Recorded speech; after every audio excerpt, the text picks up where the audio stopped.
안녕하세요. 농업지 채널 짓다의 남자입니다. 지금 전 세계가 석유를 걱정하고 있습니다. 유가 폭등, 에너지 위기, 인플레이션 공포, 뉴스 헤드라인은 온통 석유 이야기입니다. 하지만 농업과학자인 제가 보기에 진짜 위기는 석유가 아닙니다. 물론 석유도 중요하죠. 석유가 멈추면 차가 서지만 비료가 멈추면 생명이 멈춥니다. 오늘 이야기할 주제는 비료입니다.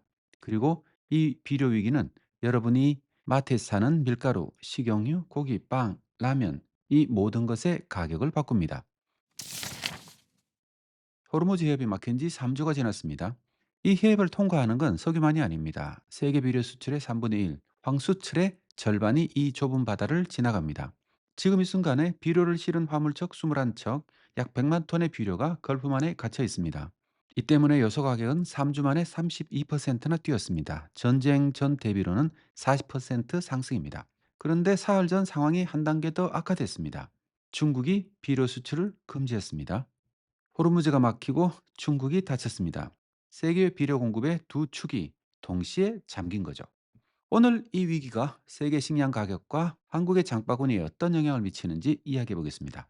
그리고 이 이야기는 아무도 주목하지 않는 설퍼죠. 황이라는 원소에서 시작됩니다. 석유를 캐면 반드시 나오는 부산물이 있습니다. 버릴 수도 없고 안 만들 수도 없습니다. 그런데 그것 없이는 비료를 만들 수는 없습니다. 오늘 이 영상을 처음부터 끝까지 보시면 호르무즈 해협에서 시작해서 왜 여러분의 장바구니가 가벼워지는지 한 줄로 연결할 수 있게 됩니다. 기억해 두시기 바랍니다. 영어로는 sulfur, 주기율표 16번 원소입니다. 원유와 천연가스에는 황화수소라는 불순물이 포함되어 있습니다. 이걸 제거하지 않으면 대기오염 물질 이산화황이 발생하기 때문에 환경규제상 반드시 빼내야 합니다. 그래서 정유소와 가스 처리 시설은 황을 비자발적 부산물로 생산합니다. 유전이 가동되어야 황이 나옵니다. 2021년 기준 세계 황 수출 1위는 카타르입니다. 이외에 사우디아라비아, UAE, 러시아, 캐나다가 뒤를 잇습니다. 이 중 카타르, 사우디, UAE의 황 수출은 전부 호르무즈 해협을 통과합니다. 세계 황 수출의 약 44%에서 50%가 이 해협을 경유한다고 할 수 있겠죠. 그러면 이 황이 농업과 무슨 관계일까요? 황의 최대 용도는 황산의 생산입니다. 황산은 전 세계에서 질량 기준으로 가장 많이 생산되는 화학 물질입니다. 연간 생산량만 약 2억 3천만 톤 정도 된다고 하죠.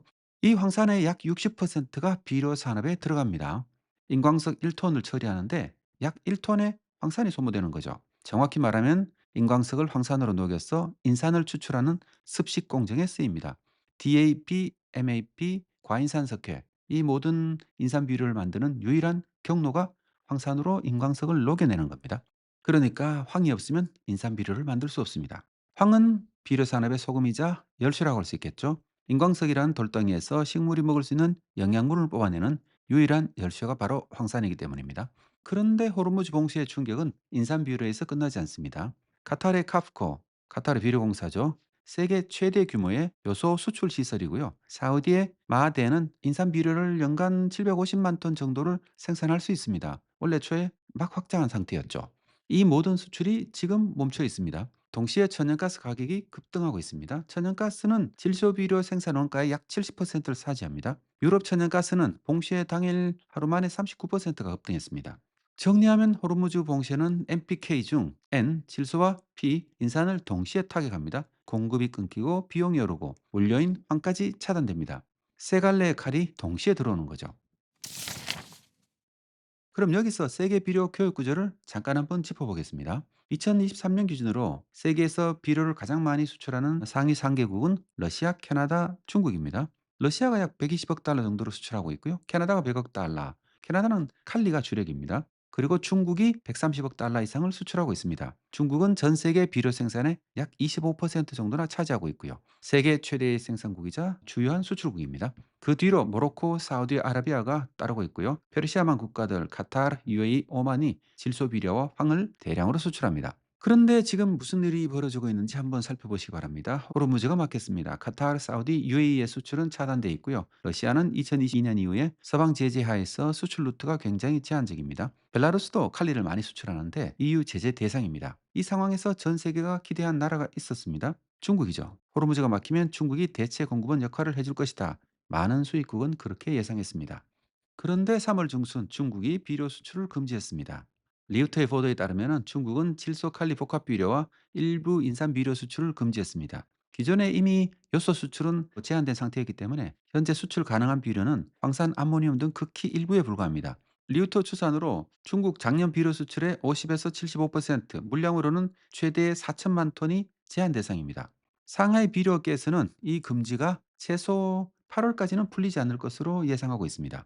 글로벌 금융시장의 나침반이라 불리는 피치 솔루션 산하의 시장 분석 기관인 BMI의 수석 애널리스트 매튜 비기는 이렇게 말합니다.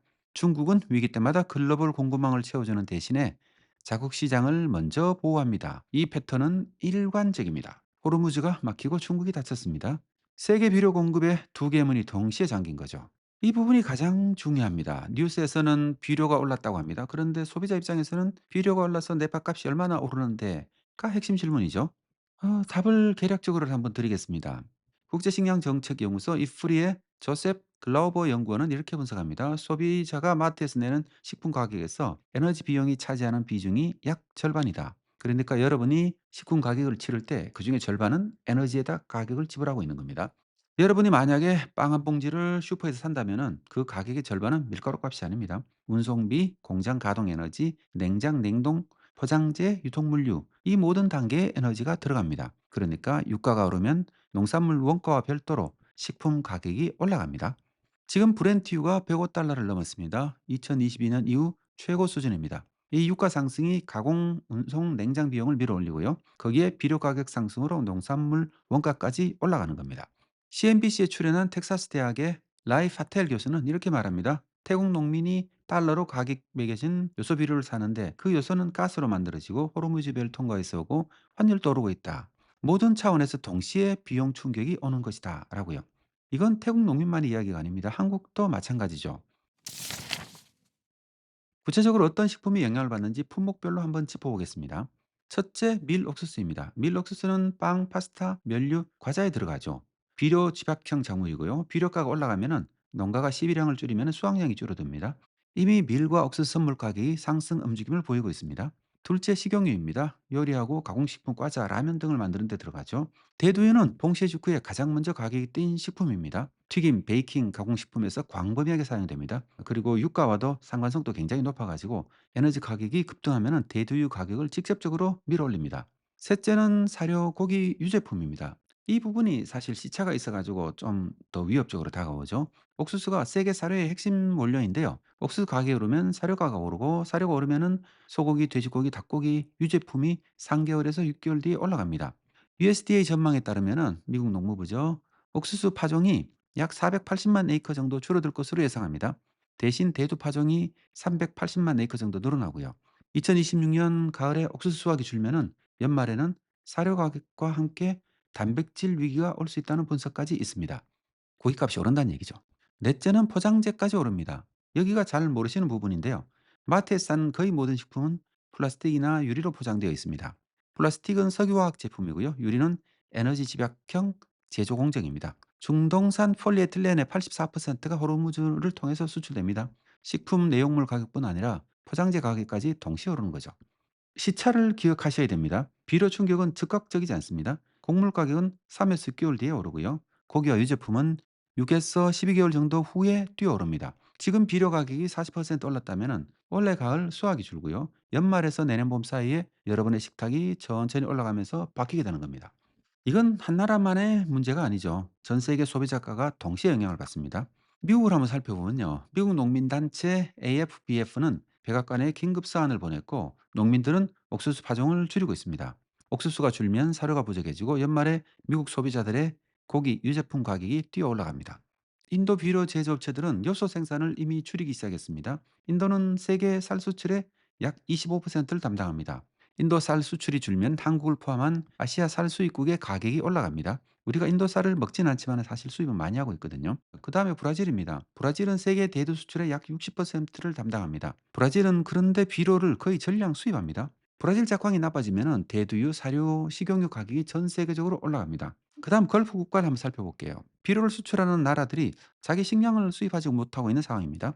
이란은 식품 인플레이션으로 지난 1년간 이미 40%는 올랐고 쌀 가격은 7배나 올랐습니다. 유럽 천연가스는 봉쇄 당일 하루 만에 39% 급등했다고 했잖아요. 그러니까 가공 운송 비용이 상승했고 유럽 소비자 식품 가격을 바로 밀어 올리고 있습니다. 월드뱅크는 2026년 2월 식품 가격 지수가 이미 2.1% 상승했다고 발표했습니다.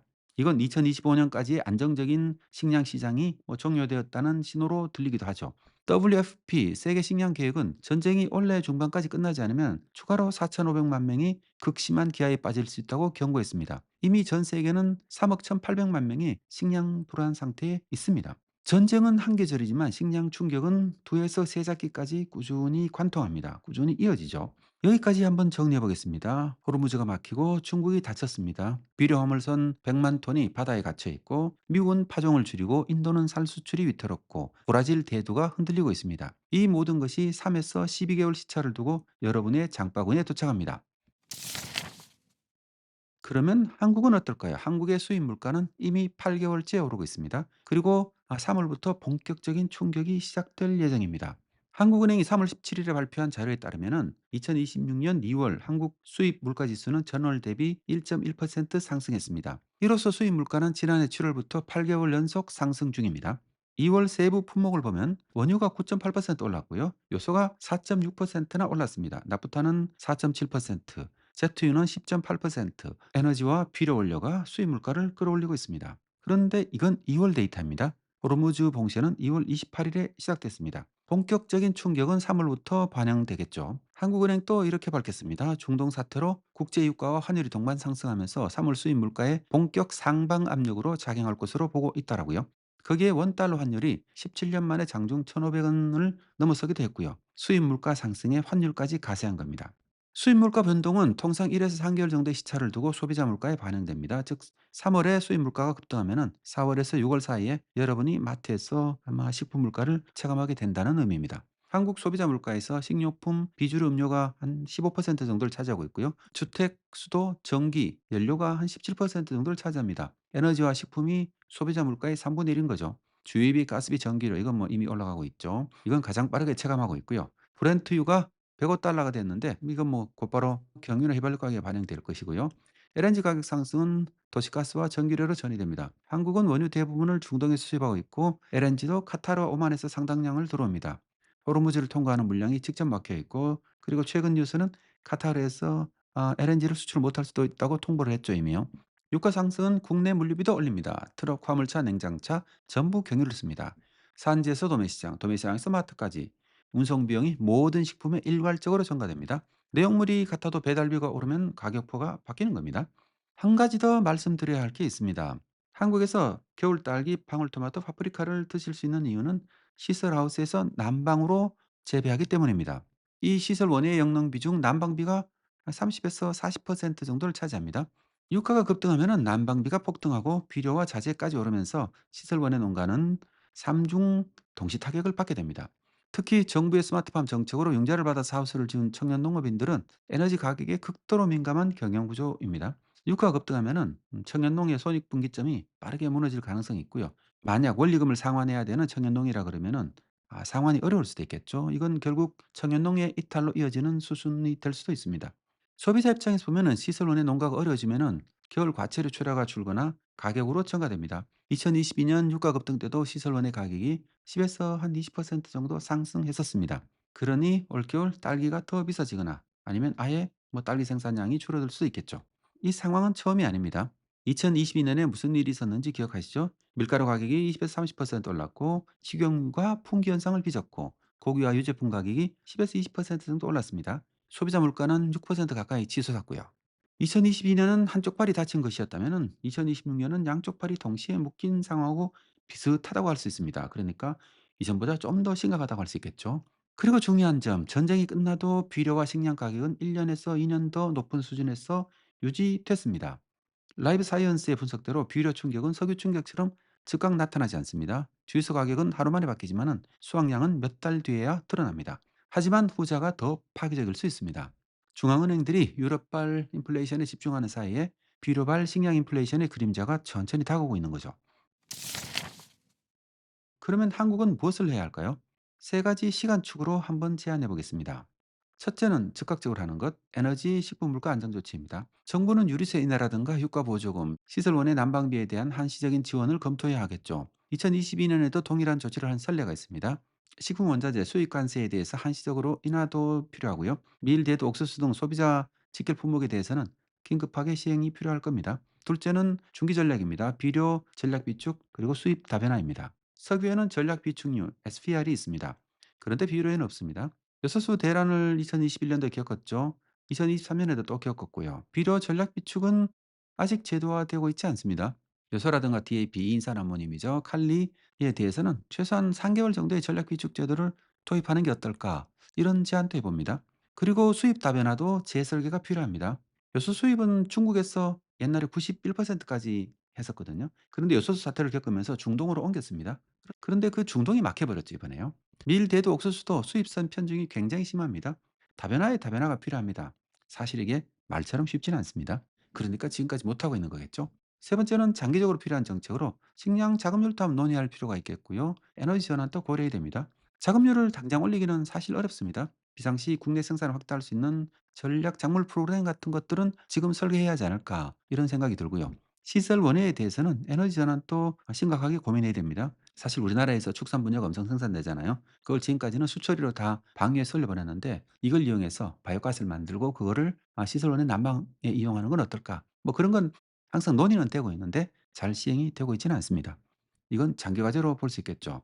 그 외 비료 효율화도 있습니다. 관비라든가 심층 시비, 완효성 비료와 같은 비료 투입량 자체를 줄이는 기술을 사용하는 거죠. 이건 이미 뭐 있기도 합니다. 에너지를 덜 쓰는 농업, 비료를 똑똑하게 쓰는 농업. 이것이 전쟁에도 흔들리지 않는 농업이고 여러분의 장바구니가 전쟁에도 흔들리지 않는 뭐 길이라고 할 수 있겠죠. 정리하겠습니다. 호르무즈 봉쇄는 석유 위기 이전의 비료 위기입니다. 그리고 중국이 비료 수출까지 금지하면서 세계 비료 공급에 두 개의 문이 동시에 닫혔습니다. 이건 농업 위기이면서 동시에 소비자의 위기이기도 합니다. 밀가루, 식용유, 고기, 유제품, 라면, 빵, 에너지 비용과 비료 비용이 동시에 오르면서 3개월에서 1년 사이에 여러분의 식탁 위에 영향을 미칠 수밖에 없습니다. 많은 것이 달라질 수밖에 없고요. 한국의 수입 물가는 이미 8개월째 오르고 있습니다. 여기에 환율이 17년 만에 1,500원을 넘기도 했었고요. 3월부터는 호르무즈의 충격이 본격적으로 여러분 식탁 물가에 반영될 겁니다. 2022년 우크라이나 비극이 우리에게 남긴 교훈을 2026년 오늘 우리는 호르무즈에서 가혹한 비용을 치르면서 다시 배우고 있습니다. 비료 전략 비축, 에너지 식품 물가 안정 조치, 수입선 다변화. 이 세 가지는 이제 선택이 아닌 생존의 문제라고 할 수 있습니다. 세계는 빠르게 바뀌고 있잖아요. 우리가 지금 이 질문을 하지 않는다면 다음 전쟁 때 텅 빈 장바구니를 보게 될지도 모릅니다. 여러분의 밥상을 지키는 지식, 농업지식 채널 짓다였습니다. 이 위기를 함께 헤쳐나갈 수 있도록 구독과 좋아요로 우리 채널에 힘을 좀 보태주시면 더없이 고맙겠습니다. 오늘은 여기까지입니다. 고맙습니다.